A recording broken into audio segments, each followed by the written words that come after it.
I'm Justin Moore. Welcome to Creator Wizard, your step-by-step guide to the business of being a creator. Today, I'm going to go over all the buzzwords, language, terminology, and acronyms used in influencer marketing so that you can talk the talk, whether to other creators or to brands.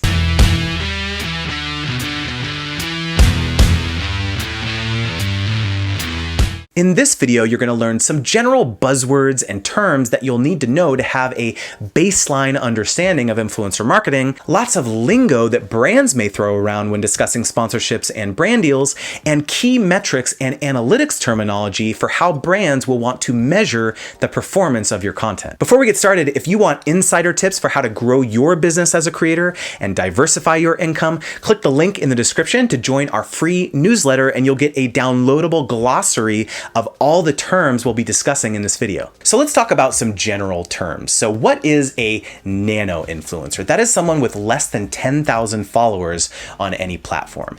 A micro influencer is someone with 10,000 to 50,000 followers.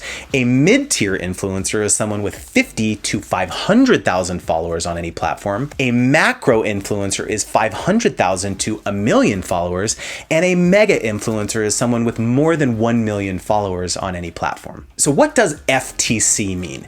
FTC is the Federal Trade Commission. This is the government body in the United States that issues guidance on the required disclosures influencers and creators must use to let their audiences know that the content is sponsored. They're the ones that mandate that you use things like hashtag ad or hashtag sponsored in posts. So what is a pre-roll or a mid-roll video? This is the ad that rolls before or in the middle of the video that you want to watch on a platform like YouTube. And the context that you'll hear this in is maybe when you're negotiating with a brand for a sponsorship, they'll say that they want to use some of the clips from the video that you create for them to create a pre-roll ad. So let's go over some of the lingo when working with brands. So what is a brand awareness campaign? These are campaigns that brands run where the main goal is initial exposure to a product or a service or an event that most consumers don't know about. What is a direct response or conversion focused campaign? These are campaigns where the primary goal is to get people to take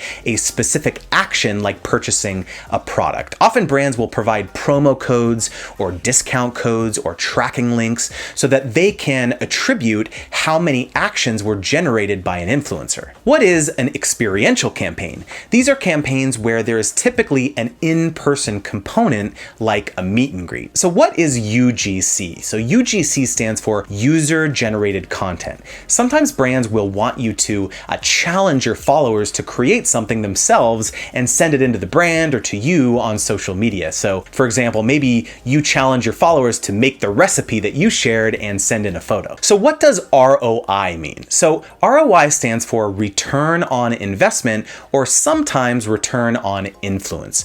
It's a fancy way of saying what will the brand get in return for working with an influencer or creator. If they're paying them, for example, the brand could hope that for every dollar they invest, they'll get $3 back. So what is a creative brief or an influencer brief? This is typically a 1 to 2 page document that outlines everything the brand will want you to cover in your content. So what are key messages or talking points? These are the primary things that brands want you to talk about. So maybe there is a seasonal promotion or a newly released feature. So what does CTA mean? So CTA stands for call to action. This is usually the final talking point in your content where you encourage your followers to take a specific action, like click the link in the description box or swipe up to visit the brand's website. So what does SOW stand for? So SOW stands for the statement of work, and it's also sometimes called the deliverables. This outlines exactly what the brand expects of you during the partnership. So what is a native or hard post? This refers to a content post on your feed that stays up indefinitely. So what does ephemeral mean? This is content like on Snapchat or Instagram stories where it lasts for a very short time, like 24 hours. So what is a flat lay? So a flat lay usually refers to pictures on Instagram or Pinterest where a product is beautifully framed, like on a marble countertop or maybe maybe a farm table, and then shot from overhead. You'll see lots of flat lays in food and recipe photography, or maybe fashion or DIY content. So what does caption or copy mean? So the caption or the copy is just the text associated with your post. So on YouTube, it would be like the text in your description box, or on Instagram, it would be the text or the caption associated with your photo or your video. So what is overlay text? Overlay text is just the text that you place over your Instagram story frame or your Snapchat frame. So what is a dedicated video versus an integrated video? So a dedicated video, like on YouTube, is where you talk about a single brand for the entire video. And that should be, by the way, more expensive.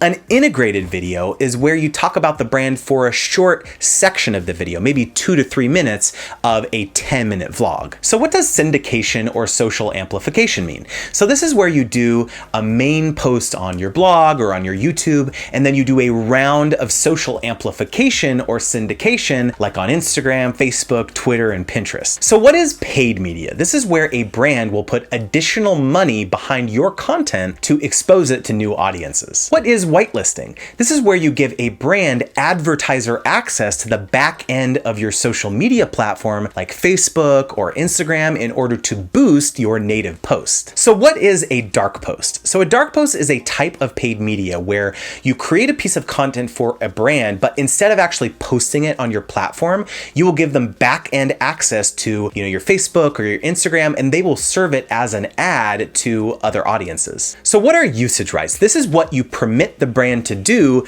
with your content. Like, can they repost it or reshare it on their social media? Can they run paid media with it? Are they able to run broadcast ads like on TV?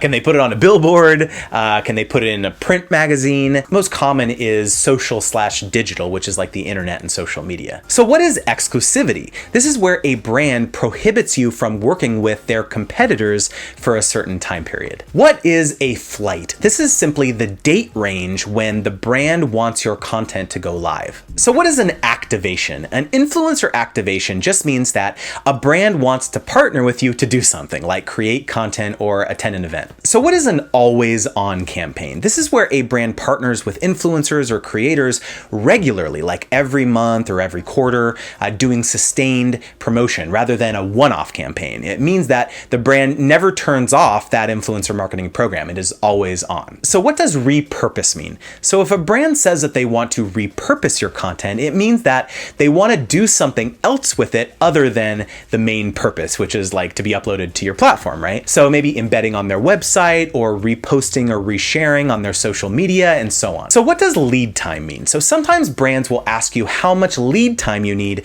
to create the content. This just means how long will it take you to, shoot the video, edit the video, or maybe write the blog posts and so on. So what is a comment or engagement pod? This is typically related to Instagram, and it's private groups where users share posts with each other and everyone comments and engages on everyone else's posts, right? And it's typically looked down upon by brands. So what is a media kit? A media kit is a well-designed visual document that outlines who you are, your main social media platforms, how many followers you have, your audience demographics, the types of content you make or the services you offer, examples of past brand partnerships, and so on. It doesn't have to be super long. It could even be a one-pager if you're just starting out. So what is an added value post? So an added value post is where you offer to make some additional content or posts for the brand at no extra cost. So what is SAG? S-A-G. It stands for the Screen Actors Guild. So sometimes a brand will ask if you are a SAG signatory, which means that they have to pay extra money to SAG. This is usually the case if the brand is very large. So what does net 30 or net 60 mean? Sometimes these are called net payment terms.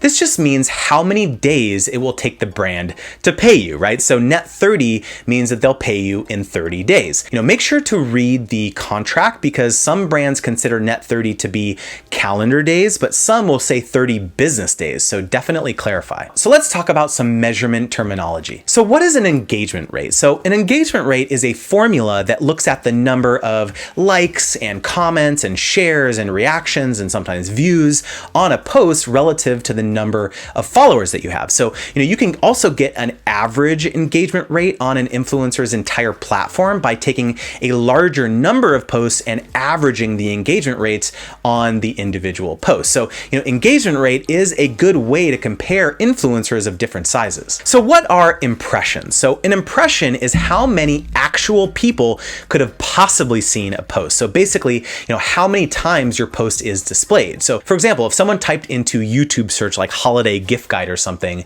and your video popped up, they could have scrolled by your video and not actually clicked on it, and that would have counted as an impression. So, impressions are how most traditional media measure success of brand awareness campaigns, but for most practical purposes, reach is a more important metric. So what is reach? So Instagram defines reach as the number of unique accounts that have seen your post. So this is different than impressions, right? Because rather than, the amount of people that could have potentially seen your content, this is the actual number of eyeballs on your content, which is a much more accurate measurement of performance for a post. So what is audience retention? So this is a measurement of the average percentage of a video that a user watches on a platform like YouTube. So increasing retention rates tends to feed the algorithm favorably because, the longer that people watch your content, the more the platforms think your content is good and will recommend it to others. So what does CPM mean? So CPM is cost per 1,000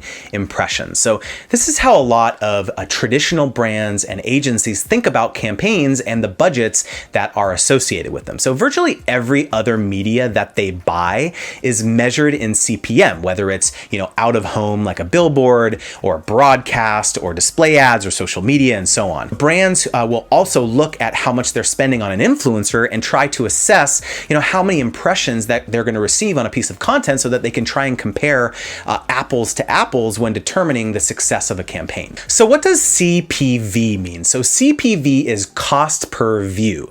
So this is a slightly different metric than CPM, and it's related to video views. So some brands may want to pay you on a cost per view basis, or basically tell you that the CPV they're trying to achieve is X, right? And so this is another term that's usually associated with how traditional media measures performance. So what does KPI stand for? So KPI means key performance indicator. So brands often talk about the KPIs of a campaign with an influencer. So this is just a fancy way of saying that this particular factor is how we're going to measure success and whether the content performs well or not. So it could be vanity metrics like impressions or reach or views or engagement, or it could just be that they have, this great piece of content that they can now repost on the brand's social media, and that can be a major KPI for a brand. So what are demographics? So brands will often ask you to share a screenshot of your audience demographics before